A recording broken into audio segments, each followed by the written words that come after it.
The Astronaut, pushing for a program unlike any other in the state. But I'm amazed at the amount of emphasis and money and time and stuff that Minnesota puts on education. And I think this is a piece of the puzzle that's missing. Plus, how it keeps the legacy of the Space Shuttle Challenger alive. Most of you know where you were on January 28, 1986, specifically that morning, because you were likely watching the Space Shuttle Challenger lift off. You know, it was a mission of teaching, carrying the elementary school teacher, Krista McAuliffe. It was a mission that lasted just 73 seconds after launch that ended in tragedy. That's one small step for man. We put a man on the moon in 1969. Main engine start. We were going to put a teacher in orbit in 1986. Well, I am so excited to be here. Krista McAuliffe's excitement renewed America's love of space. Liftoff. Liftoff. For the everyman. So when the unthinkable happened, Oh my God, look at that! all of us stopped and lost a little bit of hope. We have a report from the flight dynamics officer that the vehicle has exploded. Challenger 7, they knew the risks of the shuttle, and they were willing to take that risk to bring that knowledge back to the planet. This is Curt Brown, and yeah, he can say that about the Challenger crew because as an astronaut, he flew 6 shuttle missions after the tragedy for the same reason. People should think about why the people on the Challenger were in that vehicle and what they were trying to do with their lives.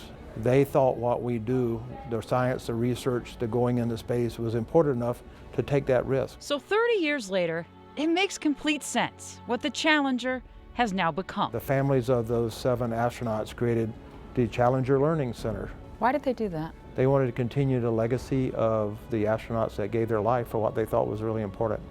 And so this is a way we can do that and hopefully energize a whole new generation of astronauts, scientists, engineers, to go do what they were trying to do. We are starting the landing simulation. There are 48 Challenger Learning Centers with one mission: get our kids crazy about science and math and space. It's been proven that you bring the kids in from a classroom and put them in this environment and they kind of just blossom. This is space guy. In them, kids run the shuttle. They plan a mission. They learn there is no limit to what might be, like explorers do. It sounds like it just might have been the way one teacher might have taught them once upon a time. So it's fair to say the Challenger crew is still teaching us. Amen, exactly. They are.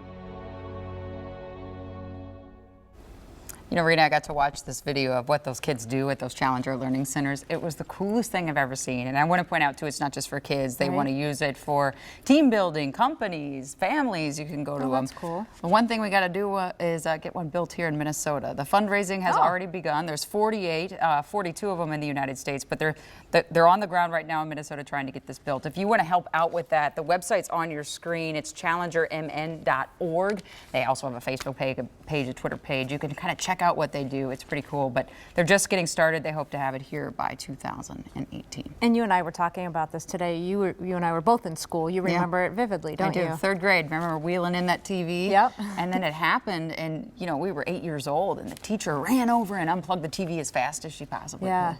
I remember it vividly too, just knowing that something went wrong, but we didn't know what it was. Right. And I don't think the gravity of it set in until you started to see the reaction from some of the teachers and the adults at the time. And you know, a disaster like Challenger is one that few forget. And so we asked you to share your thoughts on the disaster and how it impacted you. Bobby on Facebook says, I was living in Florida when it happened, stepped out of a store, looked up, and there it was. It took a moment to realize that it was an explosion. It was devastating to see. Stacy weighed in saying she, like me, was in the 3rd grade. She remembers the librarian coming into the room crying. She said, I'll never forget the emotion our teachers were showing, just like you said, Rena, such sadness on that day. And Jeffrey says, I was working at a video store on the east side of St. Paul and was watching it on my TV and my jaw just dropped.